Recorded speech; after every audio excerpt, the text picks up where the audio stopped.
Good morning students. हम पिछली class में तत्वों के इलेक्ट्रॉनिक विन्यास के बारे में पढ़ रहे थे। क्लियर है? पिछली क्लास में हमने ये पढ़ा था कि परमाणु के कक्षकों में इलेक्ट्रॉन को भरने के लिए किन नियमों का पालन करना होता है। तो उसमें हमने सबसे महत्वपूर्ण सिद्धांत जो पढ़ा था वो था ऑफ बाउ नियम। ऑफ बाउ नियम जो है वो पाउली के अपवर्जन नियम, हुंड की अधिकतम बहुलता के नियम पर आधारित है। हम ऑफ बाउ नियम से ये कह सकते हैं कि कक्षकों में इलेक्ट्रॉन का जो भरना है वो कक्षकों की ऊर्जा के बढ़ते क्रम में होता है। ऊर्जा कैसे निकाले हम, उसके लिए हमने एक नियम दिया था N+L का नियम। पाउली का अपवर्जन नियम हमें ये कहता है कि एक कक्षक में मैक्सिमम 2 इलेक्ट्रॉन हो सकते हैं। किसी दो इलेक्ट्रॉन के लिए चारों क्वांटम संख्याएं जो है वो बराबर नहीं हो सकती। हुंड की अधिकतम बहुलता का नियम क्या कह रहा है कि एक उपकोष के सभी कक्षकों में इलेक्ट्रॉन का आप तब तक युग्मन नहीं करवा सकते जब तक कि उस उपकोष के सभी कक्षकों में एक एक इलेक्ट्रॉन नहीं आ जाए। क्लियर है? इन नियमों के आधार पर हमने इलेक्ट्रॉनिक विन्यास के कुछ एग्जाम्पल पढ़े थे कल, कुछ और एग्जाम्पल आज हम डिस्कस करने जा रहे हैं। ओके, देखिए इलेक्ट्रॉनिक विन्यास हम लिख रहे थे, हमने कार्बन का विन्यास लिखा था, उसके बाद हम विन्यास लिखेंगे कैल्शियम का। कैल्शियम का परमाणु क्रमांक होता है 20। परमाणु क्रमांक 20 का मतलब इसमें 20 क्या है, प्रोटॉन है, तो 20 ही क्या है, इसमें इलेक्ट्रॉन है। हमें 20 इलेक्ट्रॉन का हिसाब दे रहा है साहब। तो देखिए 1s 1s2 2s2, मैंने आपको एनर्जी वाला क्रम बताया था, पहले 1s में, फिर 2s में, फिर 2p में, फिर 3s में, फिर 3p में, इस तरह। तो s में मैक्सिमम 2 इलेक्ट्रॉन, p में मैक्सिमम 6 इलेक्ट्रॉन, d में मैक्सिमम 10 इलेक्ट्रॉन। तो 1s2 2s2 2p6 3s2 3p6 2 2 4 6 10 2 12 6 18। अभी तक इलेक्ट्रॉन भरे गए 18। 3p के बाद इलेक्ट्रॉन 3d में ले जाएगा। इलेक्ट्रॉन आएगा किसमें, 4s में, 4s2। देखिए 6 और 4 10 2 12 6 18 तो 20। पहले इलेक्ट्रॉन किसमें है, 4s में। किसमें आना चाहिए था, 3d में। अब आप यहां से चेक कर सकते हैं, क्या चेक कर सकते हैं कि 3d की एनर्जी ज्यादा है या 4s की एनर्जी। ठीक है, क्योंकि इलेक्ट्रॉन तरीके से तो किस में आना चाहिए था, 3d में, जबकि आया किस में है, 4s में। तो आप इन दोनों पर N+L का नियम लगा दीजिए। N+L का नियम लगाइए, N+L मुख्य क्वांटम संख्या, द्विगंशी क्वांटम संख्या। मुख्य क्वांटम संख्या का मान कितना है, 3 प्लस d का उपकोष के लिए द्विगंशी क्वांटम संख्या का मान कितना होता है, 2। तो 3 और 2 5 टोटल आएगा। इस पर भी लगाइए आप N+L का नियम। n की वैल्यू तो ये रही साहब आपके पास 4। s कोष के लिए द्विगंशी क्वांटम संख्या का मान 0 होता है, तो 4 + 0 4। बोलिए N+N का मान इसके लिए कम आया, 4s के लिए कम आया, तो एनर्जी 4s की कम है, इसलिए हमने इलेक्ट्रॉन पहले 4s से भरा है, 3d में बाद में भरेंगे। क्लियर है? इसके बाद हमारा विन्यास है स्कैंडियम, परमाणु क्रमांक 21। स्कैंडियम परमाणु क्रमांक कितना है, 21। ये 20 इलेक्ट्रॉन तो मैंने फिलअप कर रखे हैं ऊपर। तो 1s2 2s2 2p6 3s2 3p6 4s2। यहाँ तक कितने इलेक्ट्रॉन हो गए, 20। यहाँ तक कितने इलेक्ट्रॉन हो गए, 20। अब 21वां इलेक्ट्रॉन किस में भरा जाएगा, 3d में। तो 3d1। बाह्यतम कोष कौन सा है, चौथा। चाहे इलेक्ट्रॉन पहले भरा जाए चाहे बाद में भरा जाए। ठीक है, बाह्यतम कोष को छोड़कर जो अंदर वाले इलेक्ट्रॉन है वो सारे क्रोड के इलेक्ट्रॉन कहलाते हैं। क्या कहलाते हैं, क्रोड के इलेक्ट्रॉन, आंतरिक क्रोड के इलेक्ट्रॉन। एक बहुत अच्छा एग्जाम्पल अपन यहाँ लेने वाले हैं और वो है क्रोमियम। परमाणु क्रमांक 24। क्रोमियम का जो परमाणु क्रमांक है वो 24 है साहब। तो 1s2 2s2 2p6 3s2 3p6 4s2। यहाँ तक कितने इलेक्ट्रॉन हो गए? 20 हो गए साहब। 2 2 4 और 6 10, 2 12 6 18 2 20। अब आपको पता है 4s के बाद इलेक्ट्रॉन किस में आएगा? 3d में। तो 20 इलेक्ट्रॉन तो यहाँ तक भरे गए, 4 और बच गए। डी उपकोष में मैक्सिमम 10 इलेक्ट्रॉन आ सकते हैं, तो हमारे पास तो 4 ही है, ये मध्य में 4। तो होना तो ऐसे चाहिए था 4s2 3d4। परंतु देखिए आपको पता है यदि मैं एक इलेक्ट्रॉन किसको दे दूं? 3d को। एक इलेक्ट्रॉन किस में दे दूं? 3d में। अधिक ऊर्जा का है 3d, कम ऊर्जा तो 4s की है, अधिक ऊर्जा किसकी है? 3d की है। एक इलेक्ट्रॉन कम ऊर्जा वाले 4s से अधिक ऊर्जा वाले 3d में चला जाए तो देखिए क्या विन्यास हो जाए? 4s1 3d5। ये जो कंडीशन आई है, ये वाली कंडीशन देखो, ये कंडीशन क्या कहलाती है? ये कहलाती है अर्धपूरित स्थायी विन्यास। यदि आधे इलेक्ट्रॉन भरे हुए हैं कोष में, उपकोष में, या पूरे भरे हुए, उनका जो स्टेबिलिटी होती है वो औरों की वनस्पत क्या होती है? अधिक होती है। तो डी में मैक्सिमम कितने इलेक्ट्रॉन आते हैं? 10। आधे कितने हो गए? 5। तो 5 इलेक्ट्रॉन कर दिए हमने एक इलेक्ट्रॉन के ट्रांसफर से। जो इलेक्ट्रॉन ट्रांसफर नहीं करेंगे तो एक इलेक्ट्रॉन के ट्रांसफर से हमारे पास विन्यास कैसा आ गया? अर्धपूरित स्थायी विन्यास। आधा भरा हुआ विन्यास आ गया, जो कि कैसा विन्यास होता है? स्थायी विन्यास होता है। इसलिए क्रोमियम का जो इलेक्ट्रॉनिक विन्यास है वो क्या रहेगा? 4s1 3d5। क्लियर है? बोर्ड एग्जाम में बहुत बार पूछा गया, कंपटीशन एग्जाम में भी क्रोमियम के इलेक्ट्रॉनिक विन्यास को पूछा जाता। इसी तरह से मेल खाता है इलेक्ट्रॉनिक विन्यास और लिखेंगे अपन कॉपर। परमाणु क्रमांक 29। कॉपर का परमाणु क्रमांक कितना है? 29। देखिए 1s2 2s2 2p6 3s2 3p6। Continue लिख रहा हूं मैं उसी क्रम से, एनर्जी के बढ़ते क्रम में। 4s2 3d। देखिए 2 2 4 और 6 10, 2 12 6 18 18 और 2 20 20 है। इलेक्ट्रॉन कितने? 9। तो 20 और 9 29।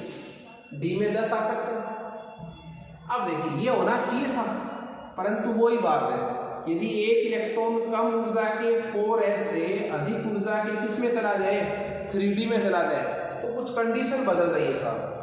इसको मैं क्या लिख दूँ? 4s1 और ये क्या कर दूँ? 3d। तो ये तरीका सही रहेगा या ये तो गलत, और ये वाला क्या है? सही। एक इलेक्ट्रॉन के ट्रांसफर से पता है कैसा विन्यास प्राप्त हो गया? इस डी को पूरित स्थायी विन्यास। विन्यास कैसा मिल गया? पूरित स्थायी विन्यास। डी में कितने इलेक्ट्रॉन आते हैं? मैक्सिमम 10। आपने 10 भर दिए, मतलब पूरा भरा हुआ और आधा भरा हुआ जो विन्यास होता है वो और विन्यासों की तुलना में क्या होता है? स्थायी होता है। उसका रीजन क्या है? देखिए रीजन ये है, कारण क्या है उसका? क्योंकि जो आधे भरे हुए उत्कोष होते हैं और पूरे भरे हुए जो उत्कोष होते हैं उनमें जो इलेक्ट्रॉन का वितरण है, इलेक्ट्रॉन का जो वितरण है वो सममित होता है ऐसा। देखिए डी में कितने इलेक्ट्रॉन है? 5। तो डी उपकोष में कक्षक भी कितने होते हैं? 5। 1 2 3 4, तो 1 2 3 4 5।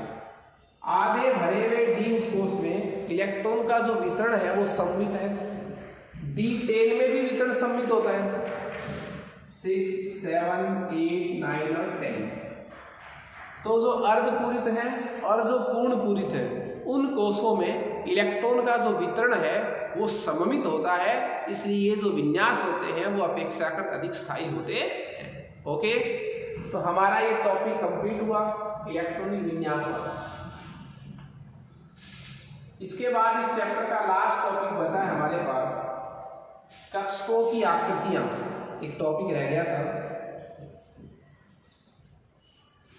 कक्षकों की आकृतियां। देखिए, कक्षकों की आकृति का अपन सीमा का निर्धारण वैसे कंप्लीटली एकदम डेफिनेट तो नहीं कर सकते, पर फिर भी कुछ परिसीमा खींची जा सकती है। तो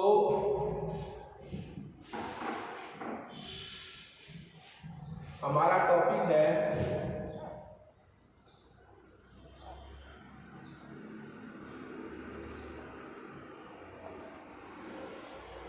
कक्षकों की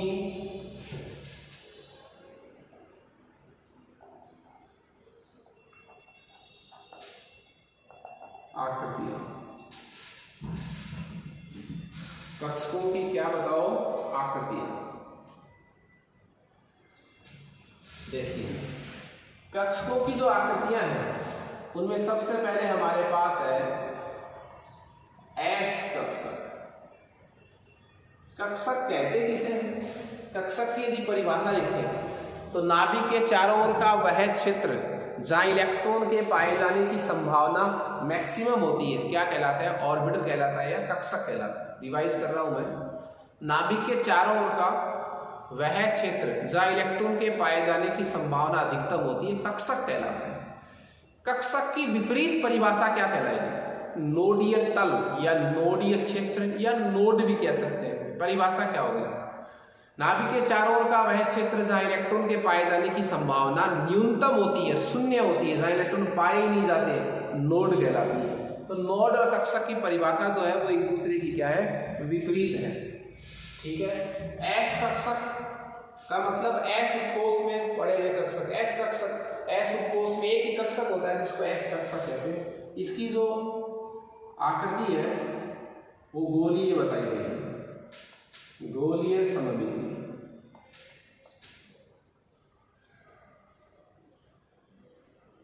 ठीक है, गोलीय समिति बताइए एस कक्षक की। बात करें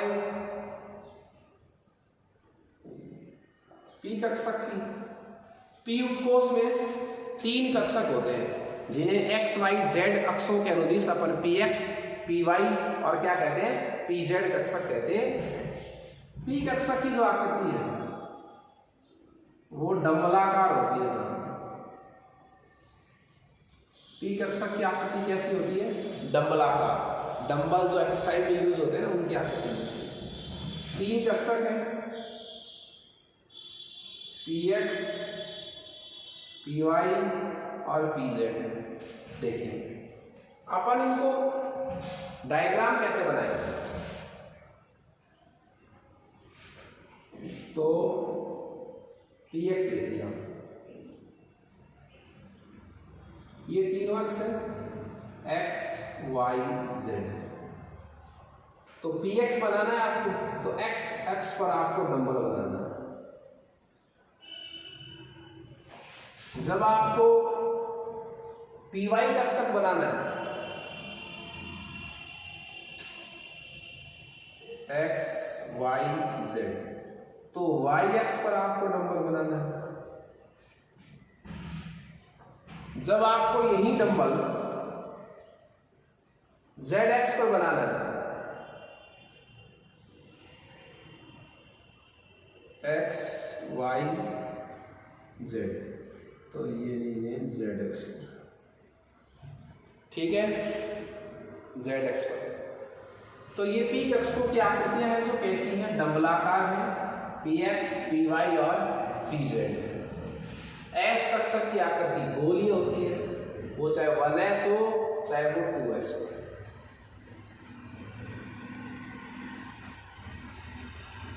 नोड की बात करें, देखिए नोड की बात करें, वह क्षेत्र जहां इलेक्ट्रॉन के पाए जाने की संभावना न्यूनतम होती है वो क्या कहलाता है? नोडीय तल, जिसको नोड भी कह सकता हूं, नोडीय पृष्ठ भी कह सकता हूं, जहां इलेक्ट्रॉन के पाए जाने की संभावना क्या हो? न्यूनतम हो। तो पता है एस कक्षक के लिए, एनएस कक्षक के लिए नोडीय तल कितने होते हैं? n-1, n-1। जैसे आपसे कोई पूछे कि 1s कक्षक में कितने नोडीय पृष्ठ है, तो n की वैल्यू कितनी है? 1, तो 1 माइनस 1 कितने हो गए? 0। आपसे कोई कहे 2s कक्षक में कितने नोडीय तल है? 1। तो जिस n की बात हो रही है उससे 1 क्या हो जाएंगे? नोडीय तल। आपसे कोई पूछे 4s कक्षक में कितने नोडीय तल है? 3। ठीक है, बात करें p कक्षकों के नोडीय तल की, तो n-2 सूत्र आपको सीधा याद रखना है। ns कक्षकों में n-1, सीधा रूल क्या कह सकता हूं? ns कक्षकों में कितने नोडीय तल होते हैं? n-1। और np कक्षकों में कितने नोडीय तल होते हैं? n-2। कैसे? कोई आपसे पूछे 2p कक्षक में कितने नोडीय तल है, तो 2p में देखो 2 है इनकी वैल्यू, 2 माइनस 2 कितने हो गए? 0। 3p कक्षक में नोडीय तलों की संख्या 2 कम, p में 2 कम, 3 से 2 कम कितने हो गए? 1। ओके, अब बात करेंगे हम d कक्षकों की आकृति। d कक्षकों की आकृति की बात करेंगे।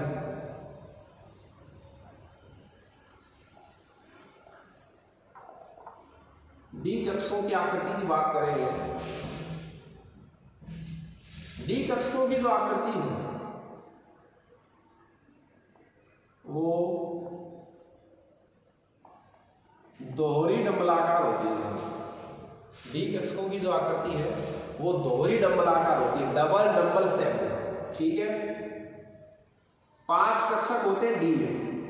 डी उपकोष में कितने कक्षक होते हैं? 5, जिनको मैं डी कक्षक कहता हूं। क्यों कहता हूं? क्योंकि डी के लिए एल की वैल्यू कितनी है? 2। क्यों होते हैं 5 कक्षक? देखिए, डी उपकोष के लिए दिगंशी क्वांटम संख्या की वैल्यू कितनी है? 2। और दिगंशी क्वांटम संख्या के लिए चुंबकीय क्वांटम संख्या के मान कितने होते हैं? 5 मान, -l से +l तक। तो -2, -1, 0, +1, +2, तो 1, 2, 3, 4, 5। इसका मतलब डी उपकोष के लिए चुंबकीय क्वांटम संख्या के 5 मान होते हैं, इसलिए डी उपकोष में 5 कक्षक होते हैं। 5 कक्षकों का जो नाम है dxy, dyz, dzx, dx² - y², dz²। Clear है? इनके डायग्राम हमें आपको बनाने हैं। देखिए dxy, इसमें आपको करना क्या है? x, y, z। आपको जब डंबल की पाली जो है, इस तरह जो हम बनाते हैं, ये पालियां हैं, डंबल की जो पाली है वो न तो x अक्ष पर आनी चाहिए, न किस पर आनी चाहिए? y पर। तरीका क्या रहेगा इनको बनाने का कि डी कक्षक की जो पाली है वो न तो x पर आनी चाहिए, न किस पर आनी चाहिए? y पर आनी चाहिए। तो किस पर आनी? रख लेंगे z पर। 1, इसके लंबवत 2। इसी तरह जब हम पाली बनाएंगे dyz, किसकी पाली बनाएंगे? dyz की।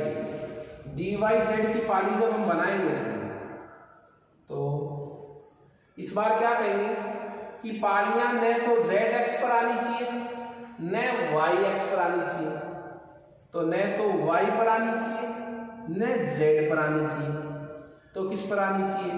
x पर। समझ रहे हैं मेरी बात आप?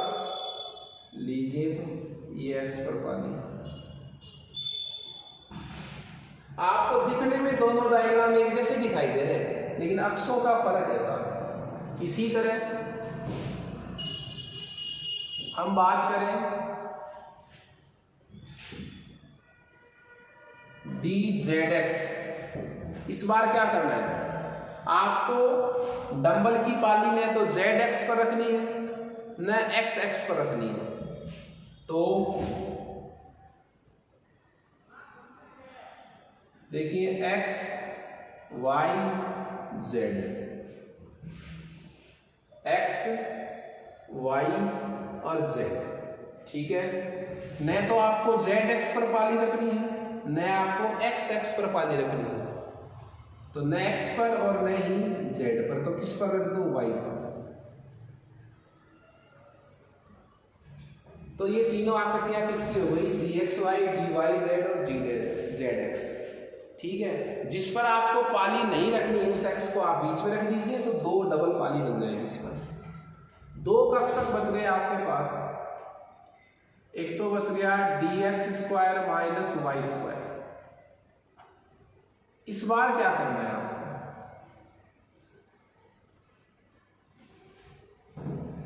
ये तीन कक्षक कौन से हैं जिनकी पालियां अक्षों पर नहीं है, अक्षों के मध्य है, और न y पर पाली न z पर पाली है, बीच वाले पर है। ये तीन वो कक्षक हैं जिनकी पालियां अक्षों के मध्य स्थित है। जो भी x है ना, जैसे y z है, तो न y और z के बीच में स्थित है पाली।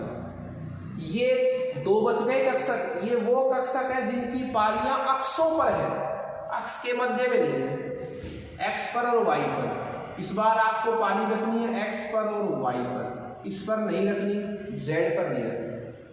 तो ये लीजिए एक, ये दो, ठीक है। उसके बाद dz²,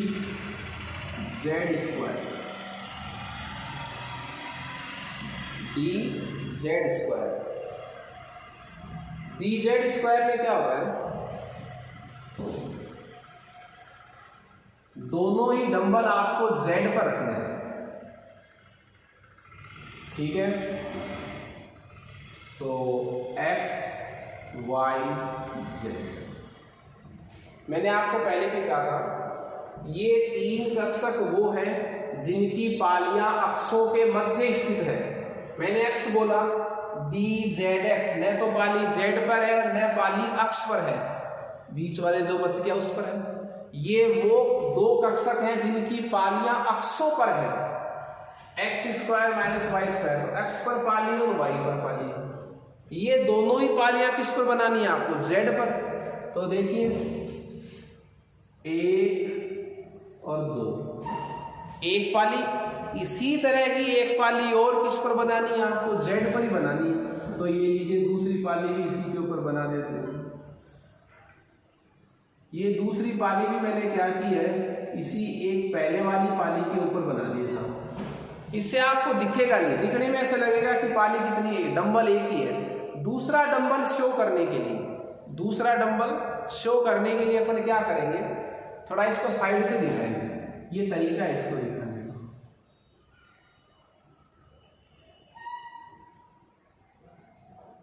ये तरीका है इसको दिखाने का, ओके। तो ये 5 डी कक्षक थे। एफ कक्षकों की जो आकृति है वो बेहद जटिल है, इतनी ज्यादा अभी तक उनको प्रूव भी नहीं किया जा सका, इसलिए अपन उसको डिस्कस नहीं कर रहे हैं एफ कक्षकों की आकृतियों को। एस कक्षक को मैंने आपको गोलीय समिति का बताया था, पी कक्षक को मैंने डंबलाकार बताया था, उनकी संख्या 3 थी। डी कक्षक जो है वो 5 होते हैं, 3 तो ये है जिनकी पालियां अक्षों के मध्य स्थित है। 2 कक्षक ऐसे हैं जिनकी पालियां अक्षों पर है। तो इस तरह ये 5 कक्षक है।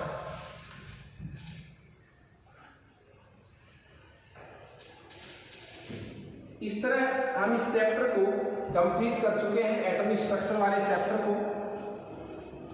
इस चैप्टर में कुछ न्यूमेरिकल्स हमने पहले भी सॉल्व किए थे, जनरल न्यूमेरिकल हमने कुछ सॉल्व कर लिए, इसके क्लास में हमने सॉल्व किए थे। आज हम इस चैप्टर के 1-2 टाइप के वो सवाल इजी कर रहे हैं जो बोर मॉडल पर आधारित है, वो आपको आने बहुत ज़रूरी है, ठीक है। तो हमारा आज का जो न्यूमेरिकल है उसका टाइप देखिए क्या है। मान लीजिए आपके सवाल इस तरह आते हैं कि एक इलेक्ट्रॉन जो है वो कौन सी कक्षा से आता है। मान लीजिए प्रश्न क्या आता है आपके साथ, प्रश्न लिख रहा हूं मैं कि कौन से परमाणु में, हाइड्रोजन परमाणु में जो इलेक्ट्रॉन है वो n बराबर 5 से n बराबर 2 में आ रहा है। n बराबर 5 से कहा रहा है, n बराबर 2 में। तो जो फोटोन उत्सर्जित होगा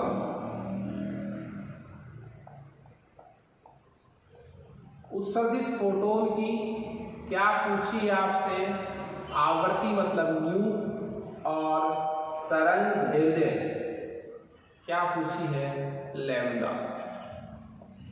सवाल समझना आप लोग, सवाल आपको समझना है। सवाल ये है कि हाइड्रोजन परमाणु में एक इलेक्ट्रॉन ऐसा है जो 5वें कोष से दूसरे कोष में संक्रमण कर रहा है। n बराबर 5 से इसमें आ रहा है, n बराबर 2 में आ रहा है साहब, ठीक है। n बराबर 5 से जब वो n बराबर 2 में आ रहा है तो उत्सर्जित फोटोन की आवृत्ति क्या होगी, उसकी लैम्डा क्या होगी। आवृत्ति और लैम्डा तभी आ पाएंगे जब हमारे पास पहले इन दोनों के मध्य की एनर्जी आ पाएगी। तो पहले ऊर्जा निकालनी पड़ेगी। बोर ने कहा था ना, इन्हीं दो कोषों के मध्य की ऊर्जा का अंतर के लिए मैं समीकरण दिया था, आवृत्ति का सूत्र दिया था, लैम्डा का फॉर्मूला दिया था और एनर्जी का फॉर्मूला दिया था। सूत्र क्या था हमारे पास, डेल ई बराबर 2.18 इंटू 10⁻18। अब आपको याद ये रखना है कि 2.18 गुना 10⁻18 जूल 1/ni² माइनस 1/nf²। ये सूत्र था हमारे पास। ये सूत्र किस लिए काम में आया था कि इन्हीं दो कोषों के मध्य की ऊर्जा को ज्ञात करने के लिए। क्लियर है। जब हमारे पास दो कोषों के मध्य की ऊर्जा आ जाएगी तो हम ऊर्जा से आवृत्ति निकाल लेंगे, उससे लैम्डा निकाल लेंगे।